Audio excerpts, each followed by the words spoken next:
Innovative. You ready? I'm ready. You ready? I'm always ready. All right. Well, I'm Cool Ass Cam, the coolest motherfucker on the planet. And today I'm here with the homies, and we want to talk some shit and laugh. Hey. That's good. See, I was ready. I told you. I was ready. All right. With that being said, make sure you tap in with our website, www.theinnovativeculture.com. Follow us on Instagram at innovative.culture and subscribe to our YouTube at youtube.com/innovativeculture. Who are going to building with me today? What's good? It's Tony Grams. Follow me on IG at Tony Grams, TONY_GRAMS. And we here. It's Innovative Comedy. Let the guest introduce herself. Hi, I'm Dani Brooks. Hey. Hi. You want to give your Insta? Oh, yes, my handles. I am at _Dani. That's DANI_Brooks. And then I have like 2 more Instagrams. You can plug them. Okay, great. My podcast is called Can You Help Us Get Famous? And it is at Help Us Get Famous on Instagram. And then my bakery, yes, that's right, I also have a bakery. And it's at Period Pastries. That's me. Dope. I have more. I won't tell you what they are. She's like, I have so many aliases. I have so many Instagram profiles. I'm undercover right now. It's really sad. What's been good with you? I'm happy to not be parenting right now. Got the day off. Thank you for having me, gentlemen.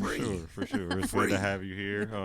Tony has told us a lot about you. Oh, yeah. So let's talk about some of those things. You know, some of your accomplishments that you have going on out here. Maybe people have seen you before in something, and you know. Well, she has.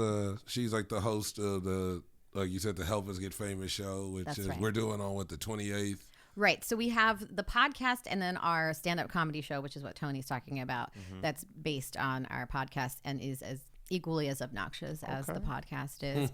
Our podcast is essentially Pavs and I interviewing our friends who work in the entertainment industry and then begging them to help us get famous. It's pretty simple, but sound like us. but like at its core, it's an advice podcast too. So, you know, if I'm interviewing you guys, for example, you would come on and talk about like how you became podcasters and you know, your stand-up comedy career and then how someone could follow in your path. And then we make them watch a movie. And then we talk about what that movie teaches us about fame. Okay. So our stand-up show is just similar in that we still dress up like we are famous. Yeah, they be in the gowns. And like I was in like a sweatsuit. I was in like a champion sweatsuit. This was the last time with some Jordans. Yeah. I was like fresh, but I was like everybody in tuxedos and shit, bow ties. Tony didn't get the memo. He was wearing sweatpants, I think. I was like a whole sweatsuit, just like it was cool. We tell everyone to be red carpet ready, so whatever that means that's to red you. carpet for Tony. That's I'm like right. Marshawn with the Lynch. chain out. You remember Marshawn Lynch? It was like sweatsuits all day. Listen, he went to the White House in a sweatsuit. Did you feel good? I felt it was That's perfect. all you need is to feel good. I had a joke I created for that, and I totally for this is how we just talked about, like as comedians, you can think of the funniest thing, and I think just creators, period, you can think of something, and while you're not creating, and then it just slips out, and you have no. And you're like, that would have been amazing just if I'd have like been able to do it. Right. And a joke I had for that show what was that last? Was that like in April or something? Was it? Or? I don't remember. It was like before summer though. I don't remember much before November. Of yeah, you're like it's just like, it's all a blur. Yeah, exactly. But I just had a joke and I was in my head. I was like, I felt like the black adopted kid that just made it in the draft, and my whole family came. See, the joke would have killed because I was like in the sweatsuit with the Jordans and the glasses. Oh my God. And I'm like taking, but everybody else is in tuxedos and suits. Like I'm in like, what's it, The Blind Side or some shit. But we're giving him a second chance. We're giving him a second chance. He's coming back on January 28th. I'm going to come with it. I might wear another sweatsuit. You never know. We hope it's flashy. Maybe sequins. A sequins suit would be wonderful. I mean, slide in, just some suede shoes on and shit. Tony going to be looking like a disco ball. Oh, yeah. Everyone should follow my writing partner and comedy partner, Catherine Pavs Pavanelli. Yeah, shout out. She's super cool. She's at Pavs Comedy, and she's never going to hear this because she's so busy at work all the time. But I'll tell her that we said hi on here. Hey, Pavs. Hey, Pavs. Yeah, so it's a cool show every time you even when I see the people you book, the quality of the people. I think the show we're doing is like when Nicole is on there because Nicole's been here before. Nicole's How I Met You. Yeah, Shout out Nicole yeah. Denise. That was on the. Yeah. We did the homie Yeah. homie highlight show. That was like October of 2020. Yeah, it was when the pandemic. No, 2021. Man, it's like, man, this shit is weird how the years are Definitely just not kinda, 2020, but yeah. Yeah, so 2021. Yeah. So damn, that's crazy. It's 2023, and yeah, so it was Because like it was one of the October. outdoor shows that people were starting to we had do. did the Fuck It show. I believe like a week and a half before that at the Chateau, and she was like, "Oh, I'll see you next Friday." Yeah. And I was just kind of like,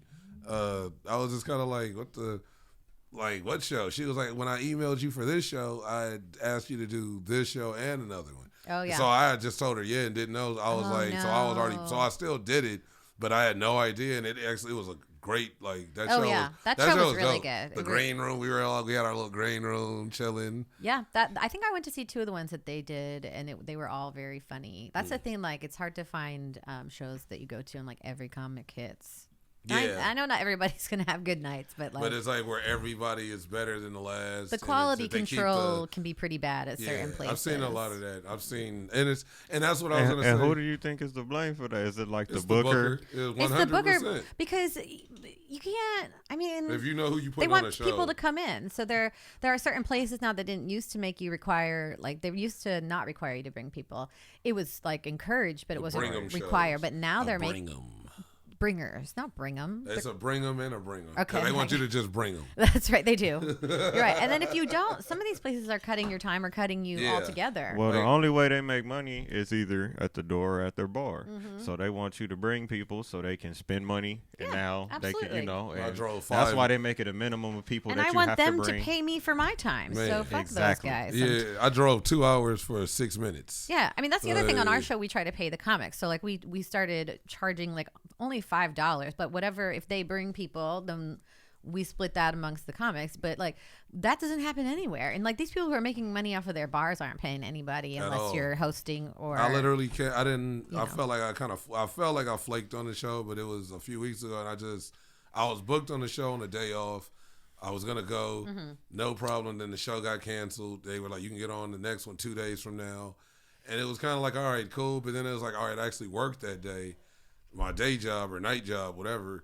But now I'm losing money. You're not paying me. Yeah. I got to pay gas to drive out here, and my guests have to bring. I have to bring guests that have to spend money. Right. And I'm losing a whole day of work that like was worth more than I'm sure 3 shows you guys would have paid me. So it's like kind of. It was just kind of like, it made me not even, I was like, kind of like, fuck them. Yeah, it really is an ethical struggle being a comic. Because I want the stage time. I want just to be like, okay, I've been working on my shit. Oh, I hit this, I did that. But then it's like, bro, it's just not. I think a lot of the promoters and bookers, they do all of that, right? Mm-hmm. They do all of that, do all that extra stuff. And they still only break even. Yeah. Yeah, it's true. If that, you know? Lower prices on your Modelo. They just trying to keep, a venue or something like that. And it's like, better start, you got to be able to have the event. I've seen great events at the most low budget of places. Yeah, that's true. Sure. It's like you don't have to have that most elegant, extravagant venue. It depends on who that person is that's putting the show together. I would host at spots in Compton that were like just regular, like hole in the walls storefront. People would show up. And people would show up, and the lady would want me back that owned it because she's like, all right, I actually made money. Like at the door, or it's like she'd give me the door money, and be like, I made money on shots and tacos, and I made $250 on just food. I made this, that, with a $300 on drinks or whatever. So I'm like, all right, I'll keep that little one something from the door. Everybody was paying $5-10 to get in, and a bunch of people showed up. So it's a difference when somebody will work with you type shit, opposed to just like you're just trying to. Seems like you're just trying to cash out. You know what I mean? That's the difference. And you don't care if the comedians get anything or the host so it's a lot of those we trying to talk about here, like certain ones that happen every other Sunday where there's a spotlight involved. Oh my God. And they know who they are. I feel like it's a season, and all comedians now, I feel they have to have that same feeling when you're just scrolling, right? And you see like somebody on that flyer, you're just like, why, bro? And you just like keep scrolling, like, I'm not even gonna like that shit. I'm not hating, but I'm not supporting that shit like, at all. And I feel but what you guys bring the good like quality of booking, and how he said like, well, who does that fall on? And it is like it's like the same thing. Like we got homies and people I could book a show and somebody might hit me up like, hey, can I get on there? And if I know you really not ready to be on here with these kind of people, like I'm hosting and maybe I'm not. I'm nervous of being on here with these people. So I still, at this point, I still surprise myself sometimes. Yeah. Like I've been like Susan Ware. Oh my God. I was like, she literally had me scared at the chateau to go up after her one night. She's amazing. The first time I ever seen her, I was like sitting there and I was like ready and I was like chilling. I was talking to the homie and then she went up and I was just like, and every laugh, every joke just kept getting louder. Yep. And there were just one-liners. Yep. And she's just like, yeah, she's like, my neighbor moved yesterday. Yeah, he hasn't moved in a while, so it was a big deal. It was just with the way she's doing it, it's fucking hilarious. And I was like, oh shit, like I gotta follow that shit. Like, and I was really, but I went up and did really good, surprisingly. But no, I didn't think like I'm gonna go up and kill this or this. She ain't got nothing on. I was like fucking nervous to. Yeah. So if I feel like if I'm like that, and not saying I feel I'm better than somebody else, but if I just feel I haven't seen that from you yet to where you can. I'll put you on another show, but just not something where it just will bring the quality is going up and then mid show is down and back up and everybody's not interested or starts leaving mid show. But their quality it's pretty dope. The show you had me on, the first one was like the dude from TMZ. I can't remember. Brian McDaniel. Yeah, I seen him like on the flyer. And I was like, hey, that's the dude from like the OG TMZ, like when it first started. Yeah, that would be there when it was like real news before it was like bullshit now. He said when it was real news. Like it was like real. it was real gossip news. Like that was like, this is bullshit. It's entertainment news now. But I remember that Clout was dope. news. Yeah, just Clout seeing news. him and honestly. And that was dope just even say like, oh, I did a show, with it. And he was on there. And so even seeing that now with this show, it's like I said, Nicole, who else is on it? What's the girl from all the commercials? And, Lundberg. Oh, Kristen Lundberg. Kristen Lundberg, yeah. Yes, she's going to be on the one that's coming up. Yeah, we haven't had her on yet, actually. I was like, that's what I'm saying. That's what I was saying. Is the one coming up with Nicole. Oh, yeah, and we got B. Gutierrez Kristen, doing it. And I was in my head, I was about to say her name, and I was like, is B on this one? She was. Because we just did a show at Mario's on last Tuesday. Yeah, like we have a couple people who we like to bring back, like you and dope. B and Nicole. But then we try to filter in of course. other people and stuff. But yes, it's like a family affair, this next one. It's our holiday spectacular. Underscore that with the holidays are over when we say they're over. Because we were supposed to have a show in December, but it got rained out. Yeah. It was an outdoor show. We do it at El Cid on Sunset. And we were like, so it was like 75% chance of rain. We got a lot of rain this season. Yeah. And our show was like supposed to be at 8:00, and it was like it might start at 7. But and it started till like what? Like it didn't start till like 10 that night. Yeah. But when I called them or like emailed them or whatever, I was like, so like, what do we do? Can we go inside? They're like, you can't go inside. We have our flamenco show. And I was like, okay. And they said, even if it rains like a quarter of the way into your show, like we have to shut everything down and take everything down because of equipment. Yeah.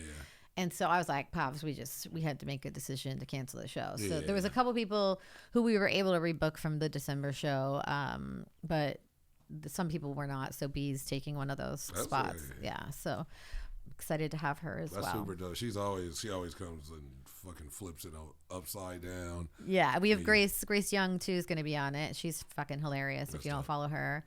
And then we have Jessica Michelle Singleton, who's going to headline for us. When we first booked this show, it was supposed to be Alex Hooper, who was headlining, but he has been dealing with a battle with cancer. Yeah, so even he was the headliner on the first. I've done maybe one show with him, and since I've started, and he was fucking hilarious. So. Yeah, so we had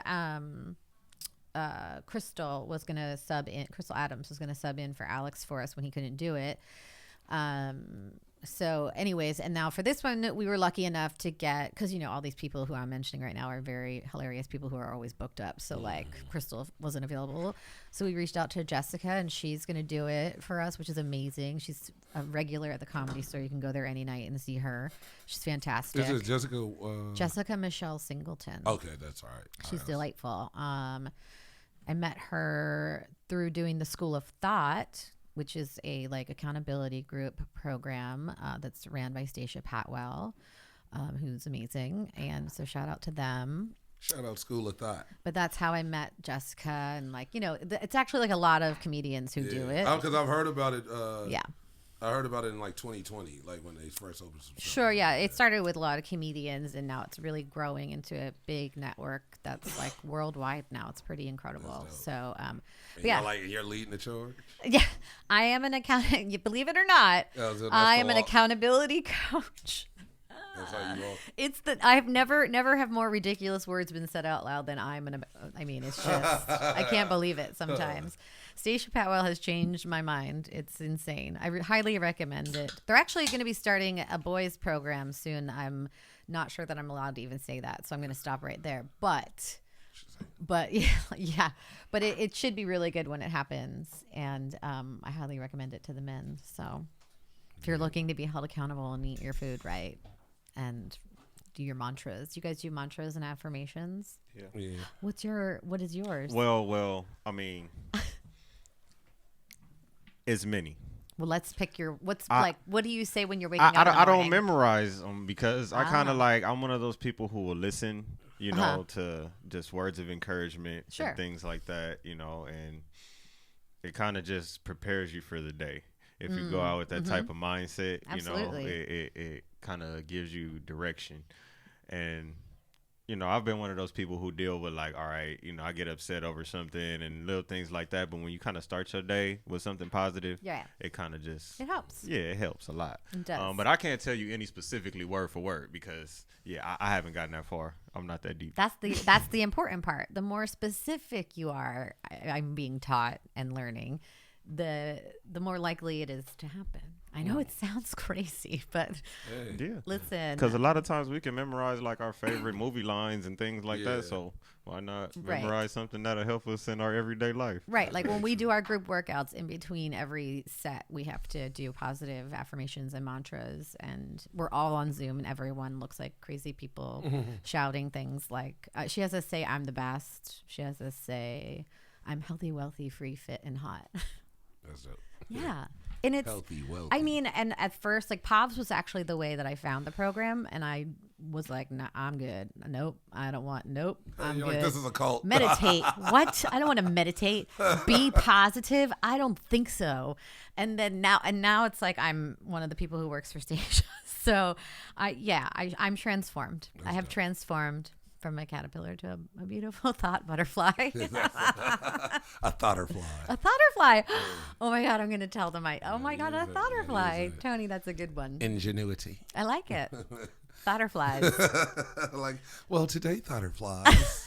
It's like the whole class is just like. Oh my gosh. Yes. And I think it's going to be at Stacia Patwell if you want to check out School of Thought. It's amazing. The program's great. And you might get me as your hall monitor. Hey. I take it very seriously. Ask Povs. I'm currently her Where's hall. your hall pass? I'm her hall monitor. I'm Povs's. And we were like, this might be a terrible idea. And we had a rough start, but we're doing okay now. But yeah, Povs is like the husband in our relationship. So I think it's hard for her that I had to become the husband in this relationship, if you will. But things are going just fine now. Okay. Okay, let me grab this hoagie. I was I forgot what I was about to even I just had like a random topic and it just kind of slipped away. Let me see. Hold on. Damn, Tony. Excuse me. I apologize. Stop the conversation for that. Yeah, I'm so unorganized. It happens. Structure. Like Monday, structure. Yeah, that was the word of the day. What's the word of today? Unstructured. Oh, you were gonna tell me your affirmations, but you don't have any. But do you have mantras that you tell yourself? Mine was actually like it was like a kind of like a break apart in a song where a guy he's like kind of like a street poet, and he says at the end of the song he pretty much has the third verse, and he just says it's like pretty cool. Like, I guess it's like it's an affirmation what it sounds like to me, and I would say it every day during like 2020, I'd be at the beach and I'd listen to that song and smoke, and that every time that would come on, I would just kind of stare out at the ocean and just say it till like I kind of memorized it. And it's weird because I can remember parts of it now, but I have to hear it to know the whole, to hear it. Like, as soon as I hear it, I know the whole thing. Mm-hmm. But that, it did like kind of, I felt like after that, I kind of, like, I don't know, felt a little, certain things felt like just whatever, easier or whatever. So that was like one though, but I'll say that was the most major one I've done.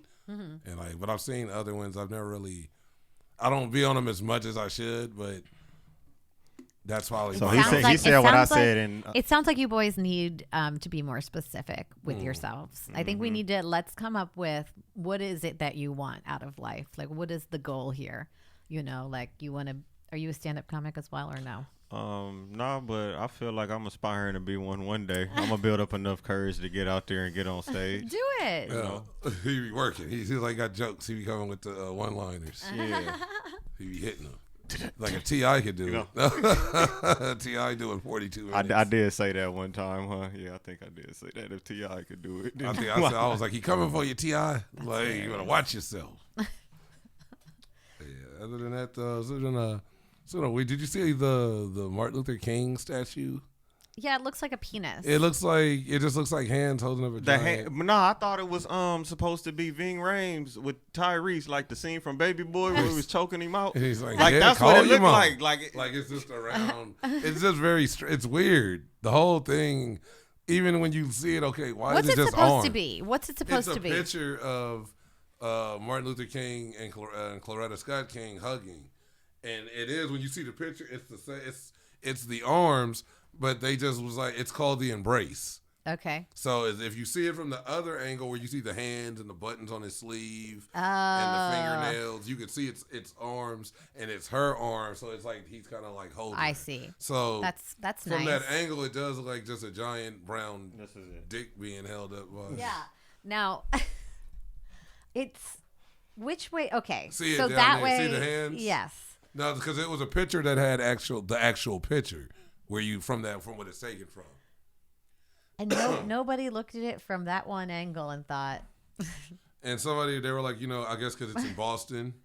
Uh-huh. And someone was like, well, Boston, which has had like a very racist, past or just current, whenever, it's always been kind of shady. Just like you should kind of stay away from abstract art when you're trying to build something for like Black people. Yeah. Just build a statue of like, them. Yeah, it was kind of weird. Like, you just want arms. Like, I don't know. I mean, I think the sentiment is like, honestly, when you look at it from the front, it's not a problem. Yeah, but when it looks any other angle, it just looks like a. I guess when you make statues, you should really look at it from behind as well.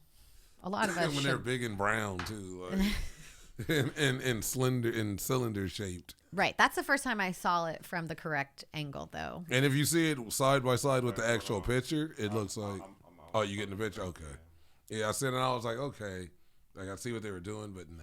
That's it right there. Yeah. Oh, and that's the actual picture? Yeah. Aw.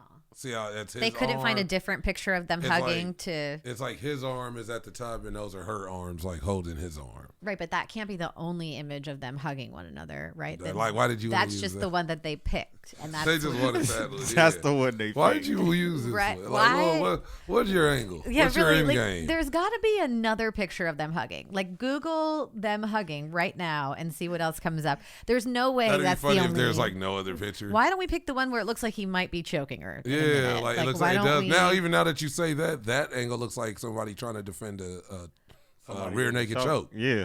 But that's why I said Baby Boy, right? Yeah, I didn't see that till right now, till she just said. Well, Melvin and Jody. Yeah, it does look like Jody. Yeah, he's like screaming like it's fucking self-defense statue. I don't know. That's not a civil rights. The embrace activist. That's the embrace of death. That's what that is. It's like sweet death. Everything just goes black. I mean, I just find it hard to believe that people who are as famous as they were during their time that there's don't have any other pictures like of him with his arm around, or like maybe them just like holding hands, and whatever, and then you could call it hand in hand. But it's like the fucking memes. I know, it's so good. The fucking memes are crazy. Yeah, anything you put a dick joke insert here. and it's just gonna like. Are these the memes? Oh, they put the big black dude, the dude from all the big dick memes. Yeah, that's really funny. When I think he like died. He's like no dead. Way. They said I forgot what it was, but stop. They did like a deep dive on him. Pause. Like a deep dive. But they did a like a YouTube documentary on him, and his like sister was in it, and she was, they were like, he was a really nice dude. He just was kind of broke, and so he did some, I guess, gay porn. Aww. And that was from where he's sitting there like in that pose, and that's how it became a meme. And he had like a very gigantic penis. Oh my God. And that just they're like, it was like, oh, the family hates seeing him in memes. He ain't here no more, and he was a nice person. And like, hey, he was a nice person with a big wiener. He's brought joy to a lot of people. Oh, they put on. I seen that one. Have you seen? Talk about that? Yeah, so because I'm still kind of shaky on the details, but I know the basis. So this, have you know about this? I don't this think woman? so. So she's some town in Texas police officer. Yeah, she's. And I guess it came out that the whole precinct, they had like. I won't even say an orgy because that means like kind of everybody's banging everybody. They had the dog's picture up there too. Yeah, it was so pretty much everybody had sex with her, like the whole station. It's like she let the whole like literally. Except for her husband. Yeah. Wait a minute. This police officer was fucking woman. All the police officers? Yeah, at the station. So like everybody, and so it was like some big. I think did she get fired or something? Something happened where it just became news and came out like a week ago. And so now the memes for this have just gone crazy. And then there was a video of her just popped up. She was like riding a mechanical bull in Texas in she's like at work in uniform, and she's riding pretty good. And they're like, oh yeah, she was made for she took on the whole precinct with no problem. It was just. How did this get out? I just remember I kept seeing her face, and I thought when you see like. Honestly, maybe that's what she's asking herself right now. It's but when you trust too many people, that's like too many people to keep their mouth shut. Yeah, a whole unit. Like that's not even a unit. It's multiple units in a precinct. Yeah, so you have to think true. Like the whole precinct. She's been busy. She was very busy. Yeah. So when does she find time to work? Police. Right. Is she just fucking riding mechanical bulls? She just puts on exactly. In uniform. She just puts on a uniform and gets fucked. That's it. That's most of the police. They just put on uniform. But with the uniform on, it's they don't do shit. They just put the uniform on. Uniform on? That's what you're going in there for. So I just seen it was a couple of different posts, but. I don't know. I felt like that's kind of weird. Maybe her husband put it out because she didn't bang him or something. Or maybe he found out and he was upset. Did it make the news? It's like it was all over. It's viral right now. But did she do something besides cheat on her husband? And that's what I'm saying. I thought, the whole precinct, like you cheated a couple times. I guess there's more important things to be reporting news on. But I feel like I guess they're looking at it like the ethics of a cop type shit, or like some type of. Rule in the precinct. It was something like that was broken. That makes more sense. That's why it was in story, and then it just came out of why she was fired. Got it. But I looked at it like, it's just I don't know. It's strange because it's like when I seen the first meme, and I'm just scrolling, and I didn't read it. I just saw her, and automatically I just thought she shot somebody, like she killed some black person. Right. Like I didn't think, like she's out here. I just thought, like she shot an unarmed person running away, and they're trying to get her off. Right. The picture I saw was like her, and then it was like everybody that smashed. Yeah. Oh. And then they had like a picture of the dog too. They had a like picture in of the there canine. for some reason. I'm like, what the fuck? They had a picture of the canine. I think that was just like a meme. Because I seen that one too, and it was like your girlfriend, and then it was like the guy who That's smashed. Where it started for the me. guy who smashed the guy, and it was just all the cops like other pictures. Oh my And then it was a picture of her husband, and it was like you, and it was just like at the bottom, he was just like, oh my God. It was, this poor guy. But I mean, who knows? He's probably like a racist, crazy cop that did some psychotic. He's also a cop? I believe he was a cop too. I don't know, but regardless, who knows? That's extreme kink. Like she's in the cops, she is a cop, she's married to a cop. But that's extreme. Even the lady cop, I can't remember her name, that killed the guy. She was having. I want to know how long they was married. Like I got questions. Right. You feel me? Because at no point did it ever come up like that. She was kind of like. you 40 know, guys like in. she's like that, and that's the type of shit she's into. You feel me? Like, unless he just are wasn't y'all aware. newlyweds and did this happen? You know, like all that makes a difference. Maybe he's undercover and he's away a lot. Did you just move here from a new town and you just found out, you know, all right, hey, she likes me, I'm gonna marry her, you know, and you didn't know what her high school fucking record was like from and Denmark. none of this shit. See, like all that shit make a difference. No, I don't know if he did. I was just kidding. But I don't. It's just kind of like I don't know. It's weird, but I look at that. It was just like you said. It is more important things in the news that kind of get glazed over, but it's like other than who a cop glazed over. She got glazed over. Oh my god, you guys! I don't know why I even use that. That is a. And I never say glazed over. That is over. A cum joke, everyone. That was a cum joke. It's a semen receptacle. Yeah. But it's a good one. That's a good one. Yeah, you should meme. over. You should do a meme of that because let's not glaze over this. Because of how cops are into donuts, you could do a whole thing on that. That's a good one. Mm-hmm. See, I didn't even think of that. Your mind, your wheels are turning. Listen, I will yes. That's a play on words. Pops and I are really good at yes anding. So like, if you say something crazy, I'm gonna say something fucking crazier and see how far we can take it. Just keep going. Yeah. That shit's hilarious. Mm-hmm. So, but I mean, it's like that's I don't know. It's wild. So.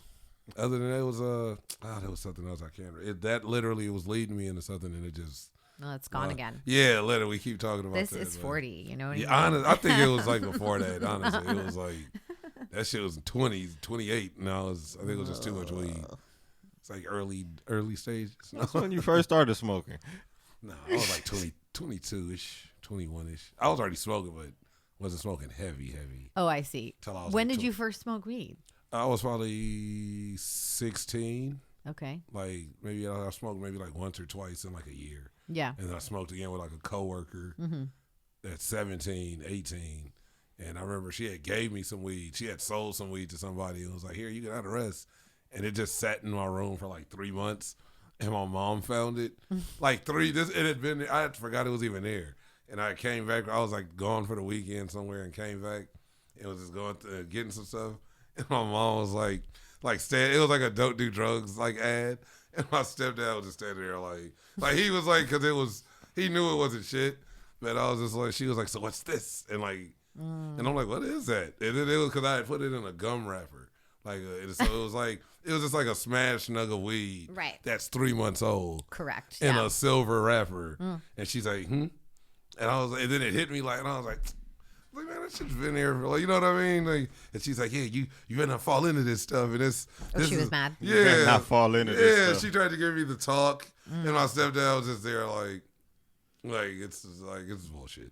I don't even know if he smoked or not, but it seemed like he was ready to invite you to smoke weed. But he first because she found it, and I had a cigar case, so me and him he used to buy like really expensive cigars. So he would order, whenever he'd order them, he'd be like, you want some? So my first kind of smoking shit was with my stepdad. And she knew it. So it wasn't like I was hiding the cigars, but I would use it when they'd run out as just like throw my shit, a junk box. So the weed that girl gave me that night, I just threw it in that box and never, like, I didn't even smoke like that, opposed to now. And she was like, what is this? Like holding the box open like it's Pulp Fiction and shit. It sounds like my mom when she caught me. She was like, Danielle, are you smoking a marijuana cigarette? Wow. And I was like, a marijuana cigarette. That's like the government name for it. I swear. That's weed's government name. Is there anything whiter that someone could say though? A marijuana cigarette. And you smoke it like this. You know, you smoke it like. I do smoke them like that sometimes. You don't smoke like most people do when they be like, you trying to. You know, that's the symbol to smoke weed. Nobody goes. That's a symbol for be cigarettes. Like, yeah, you be like, you trying to get high? Like, oh, for what? Like, that's not really getting high, though. They're just like, do you have one? Yeah. So you got to know yourself, know your dosage, and know your symbols and shit. Oh but yeah, that's. I mean, nicotine is a high to a certain extent. It sure is. I love cigarettes. I miss them every day. How long has it been?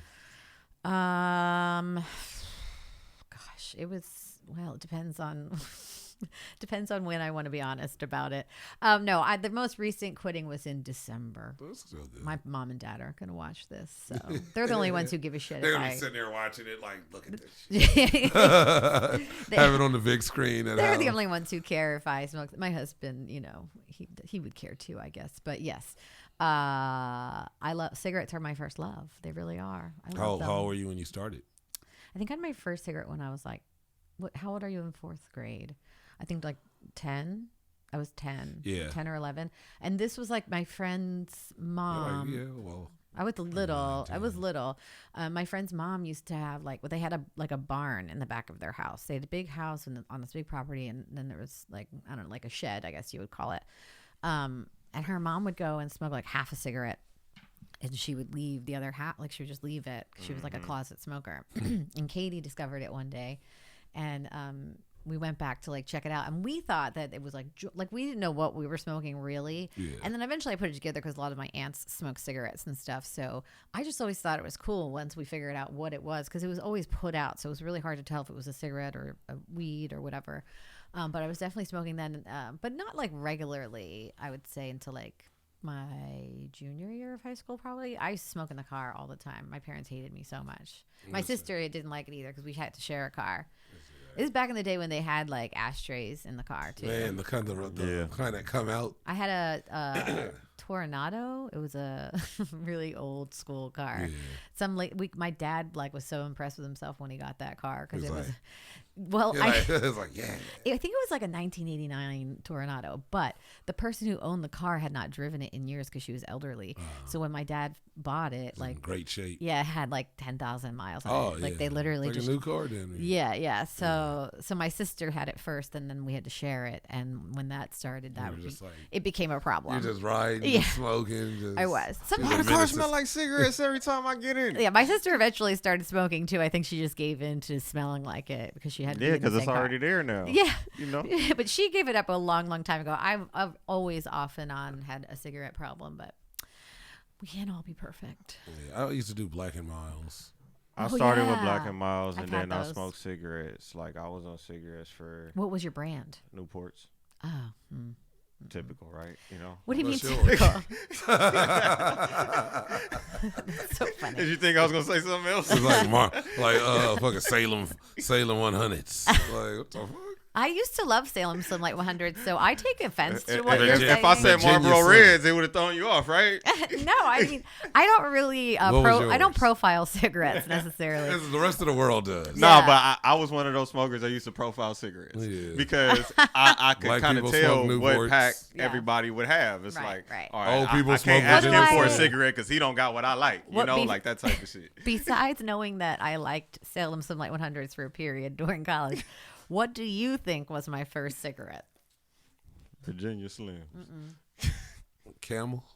Nah, Marlboro Red. I was gonna say Marlboro, but it was too obvious. Ew. That's the only reason I didn't say it. Because I was saying it. I said it low key when he said Newport. So gross. It's like it just felt like that's always been. I nearly fainted. It was so bad, and then I was like, "That was awesome. I want more of that. Let's keep doing this." But I've had friends say that about these, about like they don't like smoking these because the tobacco is.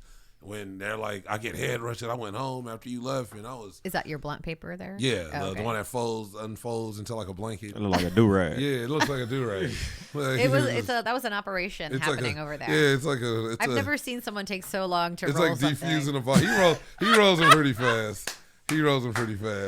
Hey, I'm a perfectionist. Well, somebody else got to tell you. They all gonna tell me. They can keep telling me. And I'm gonna keep taking my time. It's like, man, you still rolling up over there? You not done yet? I feel like it's the ambiance. It's part of the it's part of the art.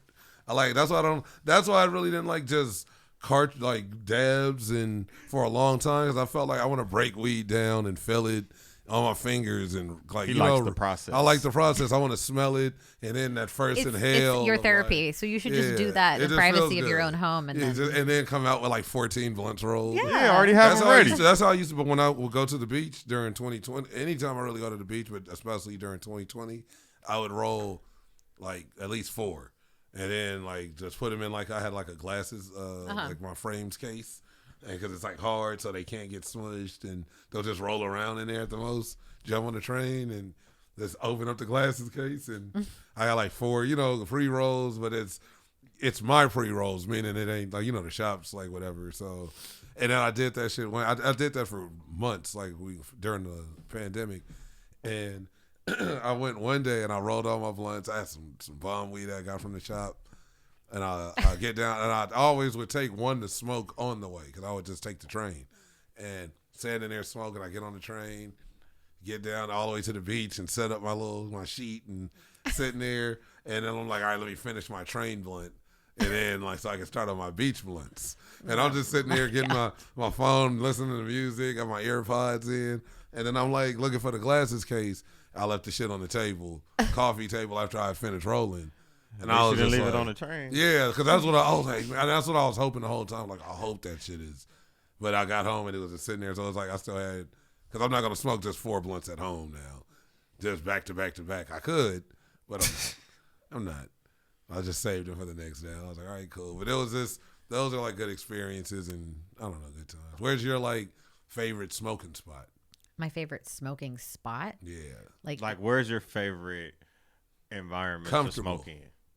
I mean, I'm a mom, so I smoke at home a lot. I'm trying to think. I actually do like smoking weed while I'm driving, as terrible as that sounds. And I love it, and I haven't done it since like end of summer. Honestly, probably since I moved back to like Long Beach. I would do it like, especially from the Valley to Long Beach. Like, definitely would roll like a fat ass blunt, put on a podcast, and it'll go out here and there. It must take you forever to leave the house if you have to roll a blunt. It must take you forever. I gotta wake up at 9:30 and start rolling and leave at 12. I just can't even. This is why I used to be late to all the podcasts. This is so funny right now because we tell him this all the time. And he just don't want to hear it from us. Oh, okay. So funny.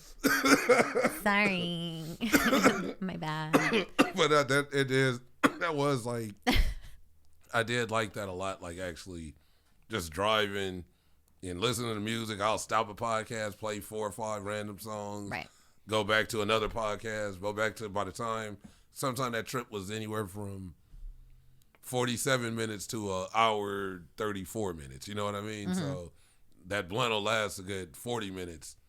Like, off and on, just going out and seeing cops and shit. Like, you going to go in the ashtray real quick, put both hands on the wheel. But what's weird, it seems like it always goes out like before I see them. Like, it'll go out and I'll be about to light it, and then I'll look and just see there'll be like 2 lanes open. I'll be like, hey. I've pulled up to a cop while smoking a joint in the front seat and like turned to exhale and didn't know they were there. And that was terrifying. I've never been more terrified. I get so scared when, get the shiver. Like, I love driving high until there's a cop behind me or next to me. It just feels weird. Like, they're just like, and I've smoked in front of cops, standing outside. It's like now. Well, it's legal. You can do that, right? Like they'll have a whole conversation. We'll be like, right, like I'm smoking right now, and they'll just be standing there talking. Can you smoke weed anywhere? Right, like you can smoke. You still weed can't anywhere. smoke on the streets. I was smoking. You're on not the street. Supposed to. Yeah, they could still give you a ticket. But for no, it. that was the first stage was being decriminalized. Where which can I means smoke weed though? In the privacy of your own home. And that's it. But you can smoke outside now, because I've because smoked. I'm doing it. And I was doing it before, but I'm doing it in front of a few. Tony's doing it. I mean, a lot of times they're not gonna waste their time on that. But that's what the decriminalization of it was. We can still charge you for it, but we're not, because it's like kind of not. You're not a serious criminal. Yeah, but if you're sitting there and you're giving them a hard time on some other shit, but that was how it always was. They're still gonna use That's it. That's how it always you. before even the decriminalizing. Certain cops would say that, like, I'm not taking nobody in for no like fucking weed, like, unless you're just being an asshole. They like, I got my own. I've had weed. cops even say that. I honestly take you for yours. Like, so that's when it became legal, and then there were certain, like, you can have events and people outside, and it's kind of. But those are like private places to where there's still laws against smoking, period, in public. Yeah, because Santa Monica was because the first. There might be kids around. There might be, you know, and it's still like laws to. Glendale has that. You can't smoke. I think Glendale and Burbank, maybe you can't smoke in public at all. Santa Monica was the first one to do that. Yeah, well, like in like 97, I remember. But that. even you go to cities like, I was like, more south, like Laguna Beach and places like that, you can't smoke at all. You can't smoke cigarettes. Oh my God, I just did. Maybe that's why people were looking at me funny. But if you're ashing out your window, the cop sees that, they'll pull you over. Right. Yeah, I was walking through Laguna Beach with a cigarette, and people were not happy with me. And I wonder if that was why. That's probably why. Oops. Because I remember hearing about like apartments and kind of far out, like past Lancaster. And they're like, when you move in these apartments, and it's like, you can't even smoke in your apartment. Yeah. That's against the rules. So it's like, damn, like, and then That if you smoke in your backyard, the neighbor might complain and call the cops. Correct. So it's like, the fuck do I start just sit in your car and hotbox? But then if you're outside smoking and then a cop pulls up, now that's a DUI because the key was in because you listened to the radio. Right. It's just, that's like, I don't know. That can happen with drinking if you have your keys in the ignition and you're drunk. But then they said I heard they were like, even if you're like the only way that you can beat that if like you're not in the driver's seat or something, or if like, but even if the keys have to be like totally out of the ignition if you're just in the driver's seat, like you can't even like just be like I was just sitting in my car, it's not on. I don't understand why it's a DUI. Exactly, if you didn't go because I think they're looking at it like they want your keys like in the back seat, and I feel like if you in the driver's seat, your keys got to be in the back seat. Why? Because I think they feel you're just gonna probably. Some people you might get a call and just start up and drive off. I can understand there being reasons that a person would just be chilling in your car. Especially people who live in their cars. Well, no, I mean, but then there's people that because I would always like kick it, and like when I took care of my grandma, I could smoke like so the building was what do you call it assisted living elderly. It wasn't an old folks apartment, but it was mostly older. You good or? Oh no, it was mostly like older people that lived in the apartment. So I could like go outside on the balcony and smoke at certain hours here and there, but I would hear like footsteps. Yeah, it's kind of it's a little harsh. Why is that harsh? Because you're not used to smoking leaves. Ugh. You got to get used to them, and then they're like the best thing in the world. Because I didn't fuck with them until like 2021. Christ. Like 2021, I kind of started early 2021. But the other one wasn't like that. Yeah, it was like this one. I think it was a little more paper. That's what it was. But it's more weed than the last one. So it's just kind of it's like a give and take. You gotta. The weed tastes good though. See. What is the weed? It's like doing a commercial. This is Gobstoppers by Plant Science. Nice. Yeah. I'm smoking Gushers. Yeah. By Lime. Yeah, so like I don't know, you get to that point of just telling people what they can, and I don't know, that just gets kind of weird. I don't know, I can't smoke anywhere, but I do, like I was saying about the car. I just think that's like you might get a call and just all right, here I'll be there in a minute, or I'll just run to the store. And you just kind of may be a little faded sitting in your car, and then but it's not like everybody's going to do that. So you can't just let me just write this person a ticket because they were getting high in a parked car. Yeah. Especially if I'm in like my driveway, I can see if I'm just kind of in the street somewhere. Yeah, but that's not even it. It's people don't really get tickets for that. You know, you can smoke in your car. You might be right in front of your house, like, oh, I live right here, whatever. Right. You know, it's like you could do that. And I'm pretty sure they wouldn't give you a hard time. But if you are operating your vehicle, that's when they hit you with the DWI. Yeah. Driving while intoxicated. I never understood the difference, DUI and DWI. Because the DUI is more related to alcohol. And that's where it comes with the legal limit and the percentage level. But driving while intoxicated, they don't have like a percentage level on that because they can't really test you for like when you smoked. Right. Because I got pulled over at a even if you're in the act of smoking, you could put it out and say, I wasn't smoking right now. Is it like that with crack and heroin as well, or is that just with weed? Is that DWI if you're on crack? Like what do you anything? get? I think it's like anything else other than alcohol is DWI. Yeah. Because I always thought DUI was anything. I thought DWI was just alcohol, so I didn't know that. But I ran into a checkpoint a few months ago. Really? They still do that? In Van Nuys, leaving the Chateau. No way. So I left. We did a show at the Chateau. It was a great show.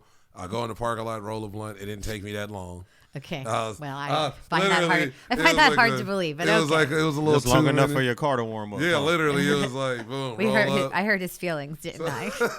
No, but you made a point though. That was well needed. I do take. Because I'm gonna make a clip out of that. Oh no! I do take my time though. Like, hey, perfection, baby. Listen, I can't roll a joint, so more power to you. I don't have the patience for that shit. Roll it. I buy the ones that are pre-rolled for that reason. So I sit in the car, roll up, I smoked like probably half the blunt, like in the parking of the chateau, the little underground, or not under, but the parking structure. Mm-hmm. So the homies hit me like, oh, they were in some bar in Van Nuys. I can't remember, some right off of like Van Nuys Boulevard. Okay. We over there. I probably have one beer there, and I finished smoking the blunt. I'm like, cool, like jumping there, like, yeah, we're going to some spot in Encino. Mm-hmm. So I'm following them. They're driving.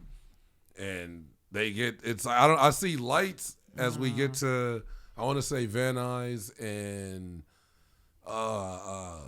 damn I can't remember, but we get to this intersection. It's right before the freeway, and as soon as we get there, I see the lights and I see cars kind of slowing down. So I'm thinking it's just an accident or something. And then I see the car. I didn't even notice the car I'm following just made a U-turn. They just turned away. So I'm like, but I kind of seen a car. And that's who you was following. And but in my head, it wasn't them. It was the car in front of them. Oh. So because it was it was a truck, and it was multiple trucks in front of me. So I'm like, that car, and I could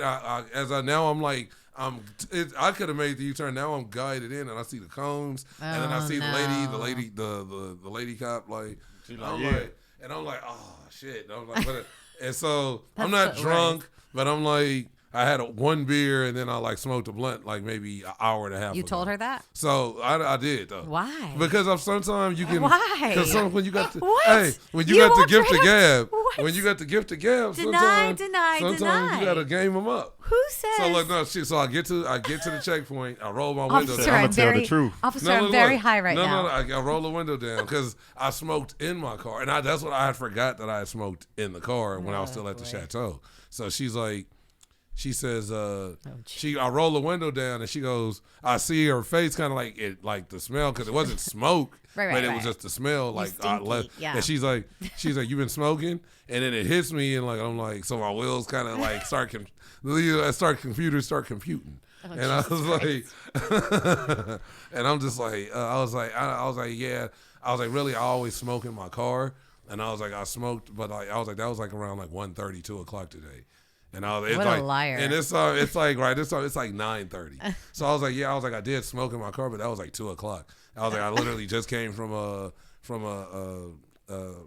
comedy show in North Hollywood.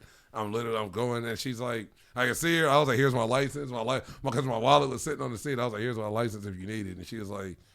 She's like, you sure you weren't just smoking? Like, and like, she's like, and I know my eyes are probably kind of red, but I smoked so much. I'm tired. Yeah, but I smoked so much, I kind of always look like that. That's what I tell people. It's late, right? It's late at night. It's like it's only like 9:30. It was like 9:22, nigga. Hey, that's late. I'm trying to help your case. Yeah, that's late for people our age. Yeah, because I think our show was over by like 8. I think my show started at 7, so I was gone by like 8:15. Yeah. And smoking by like 8:20. And lying to a cop 5 minutes later. Yeah, literally. She was just like, and I was like, yeah, but I was like, I just smoke in my car all the time. That's like outside my house. And she was just like, so I was like, so it always smells like this. And she just kind of was like, all right. She was like, yeah, this is like, be careful. And it was like, I was like, wow. Like literally just kind of like got through. And then I got to the destination. It was like, you went through? I was like, yeah, you fucking turned away and didn't like beep or like call me like, hey, there's a checkpoint in front of us.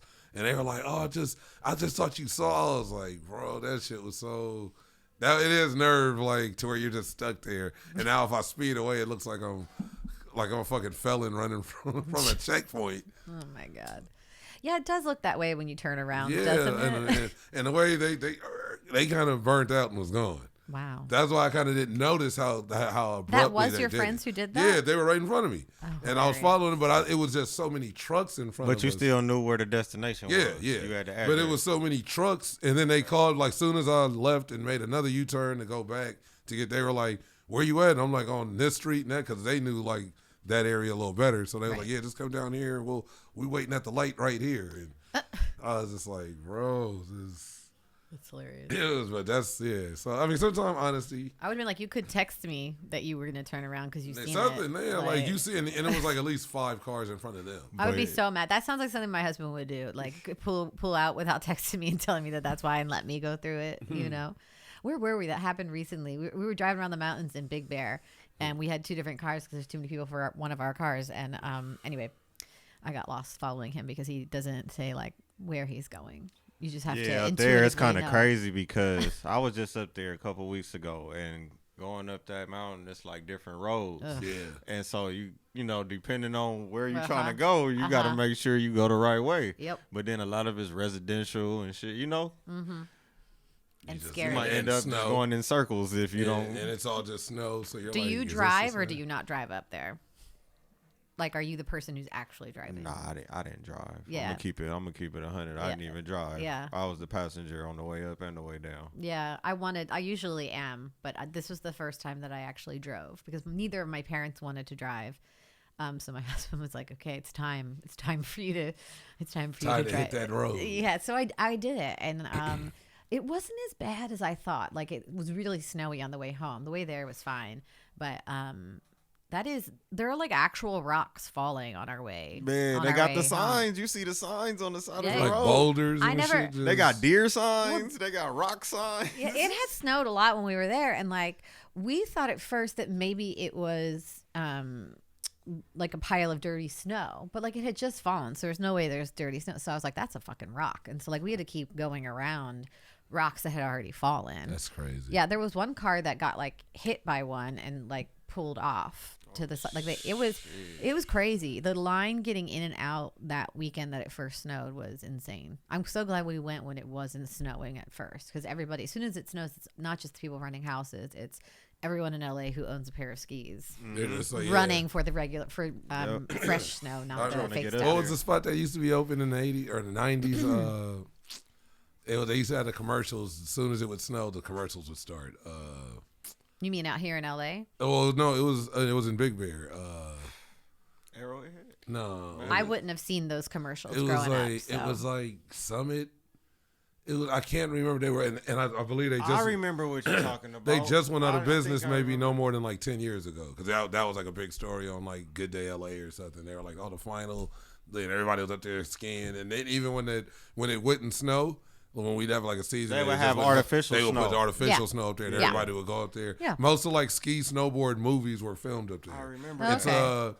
It was a name of an actual spot that like everybody would just go. Like that was like there was a place that was called that when we were there. We did that's going not snow tubing, is that what it's called? No, what the actual what so like the place that I went to had like everything, and I feel like the name Summit was in there. It's like it's like something mountain, or I don't. It was just like it was a. She's trying. I see her little face. She was like, oh. I don't like it. She literally was like, I have to switch. She back. was holding it though. I have to cleanse. You myself. ain't no rookie. I have to cleanse myself of that with it. Hey. It's funny. I used to smoke blunts all the time. Like that's what my boys used to roll in high school. They always rolled blunts.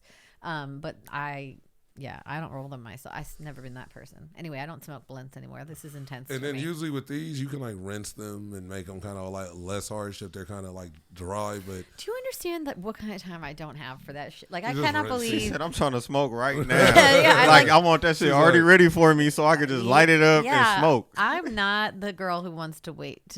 I don't want to wait. Like She's like, that's why I really like. Let's get high right now. You got weed? Okay, this is the weed. Okay, it's already ready to go. She's like, this fool over here trying to have like a whole night planned with weed. I got the candles lit. He talking about like having a whole. I'm talking to the grinder like so. You really do take it on a whole romantic date. A blunt for a whole moment. Tony Grams. I'm married to the game, baby. No, like in college, I like to smoke out of bongs because that's like immediate. You don't even need anything but your just lungs the one. are like full of like immediately off of just and then, real quick. And I've always said that like I love bubblers more than bongs or just little pipes. But wait. I thought most bongs are bubblers. No, so a bong is a bong. With water in it. Yeah, that's a bong. Oh, then there's a weed pipe, and a bubbler is a combination of both. It's a weed pipe with just enough the thing, for water, so it's considered a bubbler. Wait, I don't understand the difference. Because it's like the way the bowl is shaped. Some don't have water too. So it's like a bubbler is, then the way it's like the way the water in the air, I guess, comes up. Yeah. It's like just like some bubbler. Yeah. And then that one has. But that looks like I would have called that a bong. But then that one has like chambers in it, though. You see? I see the chambers. The little chambers. Yeah. What is that? So. That's the bubbler function. Yeah. So it's like, but I like the little bubblers, like the real, just a bubbler that's no bigger There's bubblers like the size of your water container. There's one's a little smaller, and you hit your shit. And yeah, we don't have bongs anymore at my house. They've all broken. We mostly stick to like the fastest, which is just pre-rolled joints and I haven't had a bong in a while. edibles, that sort of thing. I really like smoking out of a pipe over smoking anything and it saves else. your weed a lot. I've always noticed that. Like, damn, you can get high off of like half of a nug. Right. Like hits the same as if I smoked this whole blunt, but I just like smoking Right. this whole blunt. Right. But I do see why some people just stick to bongs and pipes, and you can have that. My uncle, he's old school smoker. Joint lasts him for a week and a half type guy. Right. So same way they hit it like 2 times, but I felt drop like, it in the ashtray and let it go out by itself. I felt like I kind of like kind of turned him out a little through like the pandemic because I started taking him to like weed shops and weed markets and going to the Turk market. Or I'd be like, hey, I'm about to go to the Turk market. You trying to, oh yeah, give me some edibles, and you said that they got it for that much? Because the prices are like fucking amazing compared to like anybody or any shop. So he'd give me a few bucks, I'd grab him some shit, and he'd always brag to me about like, I go to Elevate over there on Melrose, or I go to Mecca. Like most everybody from like West LA go to Mecca. I know a bunch of comedians that like, I know comedians that fucking hate Mecca. They're like, fuck that place. And there's like, I don't think I know where that is. It's right off of Fairfax in Washington. Like right across from the bus depot. Like when you pretty much where the hood and the ghetto end, like when you're coming out of Midtown in Washington, and right where it ends and Culver City begins. Okay. So it's like a weed shop right there on the corner. And I'll say, because I'm not a big fan of shops now, like new shops, but for what it is, it's cool. And they got good deals here and there certain days. They let you, on Saturdays, if you spend more than like $30, $35 or something, you spin the wheel, and it might be like 2 free eighths or an eighth or another eighth that's super $70 or something for like 30 or 20. So it's a good free pre-rolls or wax, and it's really cool. But a lot of shops I just don't really. I feel cheated when I go to a lot of shops now. Why? Because it's just the quality, the make price. Me feel like I'm getting ripped off. It's just the price and the quality. Like it's not. I'm trying to remember what they charge for. Opposed to like I said, the Turk markets, you go there and you go there and like my uncle, like I said, he was a shop guy and he still does. But whenever he knows I would go to the Turk market, he would, oh yeah, that's kind of get up on that and the quality of the weed he'd smoke it and be like, man, this shit's amazing. Like, what was that you had? And I'm like, bro, that shit was like $5 a gram. Opposed to like some of these shops it was a shop I went to that had 2 grams for $45. And I was like, but you gotta roll it yourself. Yeah. That's right. See? Yeah. That's why I'm paying the big bucks for the limes. For the limes. The convenience, right? Right, that's right. It's the convenience. It's true. And I feel like, I mean, I don't know. I just, sometimes it's cool. And I just feel the quality. I could like go ahead and get the $5 buds and roll them in your grabber leaf. Yeah. Like. The $5, but those are the $5 buds that like are you in the shop is selling them same $5 buds for like it's gonna take you like an hour $26. Yeah, it's gonna take you a good 30 minutes. Take my time, find something to watch, turn on the heater, have a sip, warm up the car, warm up like real shit. When I everything, I took care of my grandma. Like I was saying that shit, I smoke in the building, and I would feel weird because I'm like, okay, I'm probably like the youngest person in this building. And I'm smoking on the, I'm on the top floor. There's no like roof. I'm out. It's a balcony outside area. But a lot of old people will walk their little walkers out there and just get some air. And they wouldn't see me. So I'm like, I'm in the cut. And I know that they're looking around like, what the fuck is that smell? And I felt kind of like, damn, I'm just smoking out the old folks' floor. Kind of or I'd like, sometimes they sit out there so long, and I'm like, I can't. I'm okay. My blunt's been out. And I'm just standing here, but I don't want to step out. The aroma of the it lingers. It still lingers. And even though there's nowhere outside and where like the freeway's like down here and it's loud, but it's kind of so after a while it would clear away. But and there's how like those inside outside apartments.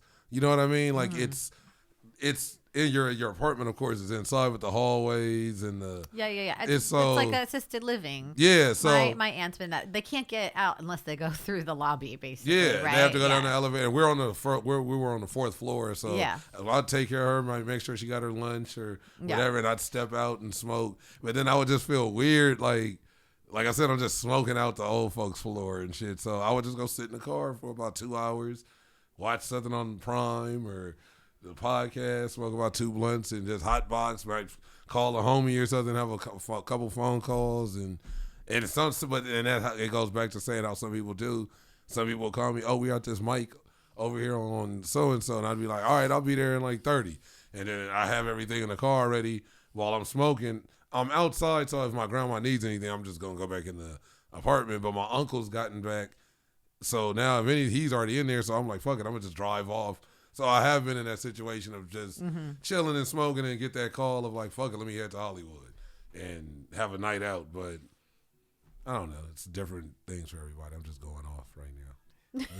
You high, Tony, because you just told your whole situation. I don't think you did that on purpose. No, that was like 2021, like 2020 shit. Like you went on a little rant. I was like, where are we going? It was just a rant of like how I smoked and why I would smoke outside in a car. Oh, right, because we were talking about smoking outside. Okay, y'all high. I got low. Look, because once you started talking about your uncle getting back, I'm like, all right. No, because it was like, no, I was we were talking about different kinds of weed too. And then I was talking about you my went uncle, back to a different the whole story, conversation. It was the same people in the same story though. You didn't tell my anybody. Uncle, I was like, see, that's the art of storytelling. I was like, what? Compelling. It took me a while to like that's be a like, new one. what are we referring to Compelling. here?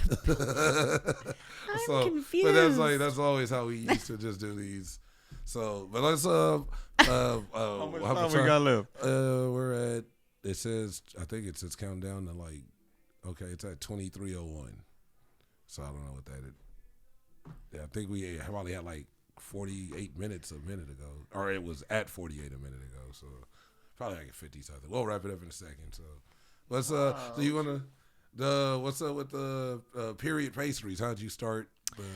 Yes, the bakery. Well, at the end of 2020, everyone was baking in 2020, but at the end of 2020, I started doing I wasn't doing bread. I did the because I feel like everybody was doing bread, and I wasn't gonna fall for that peer pressure. I just stuck with what I knew, which was holiday baking. And my friends were like, "This is all really good. Like, you should start selling it." And then I was doing an open mic, and it was a female only mic, and I made a joke about opening a bakery called Period Pastries. And every single woman on the Zoom mic was like, "Yes, absolutely, that's wonderful." Okay, so wait, time out. It started as a joke, right? Well, the name of the bakery started as a joke, and like I was toying with the idea of opening up a bakery because I kind of giggled a little bit. Yeah. I wanted to laugh when you said period pastry. Sure, it kind of made me like when she said it at the homie highlight show. I remember when I first heard it. I remember I was in the back like smoking because it was that we did that at the rooftop. And the first question that came into my mind, right, is like, damn, I wonder what the logo looked like. Oh, I'll show you. I remember when she said that, she said it on the mic, and I was just in the back. I remember looking like period pastry. It always stuck in my head, and then I wasn't sure for a minute if you were the same person that had said it. So I was like, I would see your page, and I was like, it's very creative, right? Yeah. It's like, who would be bold enough to fucking take that name and like run with it? Well, so here's why. I have a babysitter named Lisa. Her full name is Lisa Leone, and she does a lot of good things around town for volunteers. I'm scrolling my Instagram for my logo for you. Okay. You would think that I would have it like readily available, but that's not me. I'm high all the time. So Lisa babysits my kids, and she once traveled abroad with another family, like these billionaires that she babysits for who are philanthropists, had taken her around, and they had gone to India at a certain point, or they become connected with this group in India. And it's fflv.org is the name of the school. But they have young women who attend school who, when they get their first period, are sometimes sold into marriage or raped or worse, like terrible things can happen. And it's because the person who owns the hut in that area is a man, and he lets the other men know when a girl comes of age. So this program helps protect the girls, and they provide reusable pads for the girls, and it allows them to discreetly not have anyone know that they're having their cycle. And anyway, so I donate a portion of my proceeds at Period Pastries to that school currently. Great. So, and it's basically, my mission besides baking, which I love bake. I said I would only do the bakery if it benefited other people in some way. And so that's right now I'm supporting these girls very, not like a lot. Like, I feel like I wish I could give them so much more, but that's a lot right there in what you're doing. Yeah. So I'm sending them every quarter. Sorry, I'm high. Every quarter I send them something, and sometimes it's nothing, sometimes it's something, but it's really nice to do it, and hopefully I can do it locally. I'm from the Philadelphia area. I grew up in South Jersey. There's another place there that I'd like to start sending money to as well. And obviously Los Angeles has a huge unhoused population that are much in need. Like, my dream would be to have a bakery that has a stage, that has a production office where I can do my podcast and my writing, I can do my baking. And I also want to have a little studio with a shower so that women who are unhoused could come and take care of themselves if they need to and get whatever pads they need or whatever, that sort of thing. So that would be the big dream. But right now it's just out of my house, and I have a very patient family who lets me use the kitchen all the time. And I had no idea that I would be this good at it. If you had told me before the pandemic that was what I was going to discover about myself, I would have not been like, I would have been like, oh yeah, I like baking, but I don't think so. But yeah, it's going pretty well. I just need to figure out how to grow it as a one-man show currently. So, I mean, you're doing great right now. Everybody starts somewhere, and that's a great story, and you have a great purpose behind it. And I think it will go a long way. Yeah, I hope so. I hope so. And sometime in the future, I'm going to try to combine the comedy and the baking somehow. But for now, they are separate entities. It'd be like G. Garvin. Remember G. Garvin? Yeah, I remember G. Garvin. Today I'm gonna show you how to make the perfect hot dog. It was like he was cool. It was funny because he was a. Is this like a Food Network guy? He was he was like. He was on BET. He was on TV1. Oh. He was on TV1. TV1. He was on it was a black network, TV1. You're like, you may have never heard of and it. Cooking with G. Garvin. And he looked just like LL Cool J. That was what was funny about him. Like, he looked exactly like LL Cool J. So he started going on a lot of talk shows. They'd have him as the guest chef, and he would make good stuff. And then I guess after the end of the mid second season, it's like he ran out of ideas. And it was just like, today I'm gonna show you how to make the perfect pancake. It was just like, bro, this I feel like I want to look him up on YouTube. And I used to because I love cooking. I thought G. Garvin was dope because I was like, okay, it's a black dude that's a chef that does it. He seems kind of like me, he didn't. Right. It's just like it was a good image to see if as somebody that's cooking, but it was just I could tell when he kind of hit a wall. And today I'm gonna show you how to make the perfect salami sandwich. It was just, bro, what are you doing here? This isn't. It's just the quality of the things he was making. Like, today we making the most firest grilled cheese you ever had. Like, bro, come on. Like, I don't need help making a grilled cheese sandwich. So, you'd be surprised. Some people don't know how to make a good grilled cheese, and it's really hard to watch when you watch someone make. Have you ever watched someone make something? They're trying to smear, and the bread is tearing. Not even that. Yeah. Like the spatula, it's like sticking to the pan, so they're trying to flip it. It's like bread. Or the pan starts smoking. You're like, what? Your fire is up too high, man. I mean, listen, I take grilled cheese very seriously, and I give there are times where my husband's tried to make grilled cheese, and I'm like, can I just? And he's like, I know how to make grilled cheese. Like, please stop. Don't you tell me about my sandwich skills. Yeah, exactly.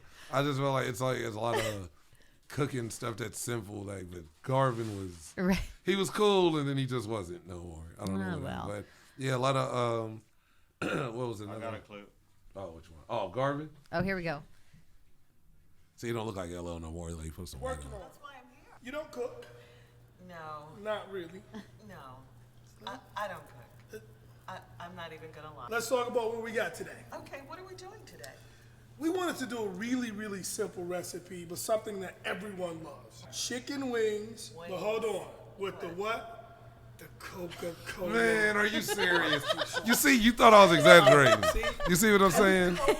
Like, why? I have to watch your show to learn how to make chicken wings and pour a Coke? He's like, bitch, you don't know nothing about You cooking, don't know, right? You don't know nothing I'm about gonna no let me chicken show and you something Coke. amazing. Like, I twist the top off. See how it just cascades over the ice. It just fizz. It just fizz. Look at the little fizz Listen on to top it. of the ice cube. You can actually, and if you listen close enough, you can actually hear the soda talking. Like no lie. Soda It was no lie.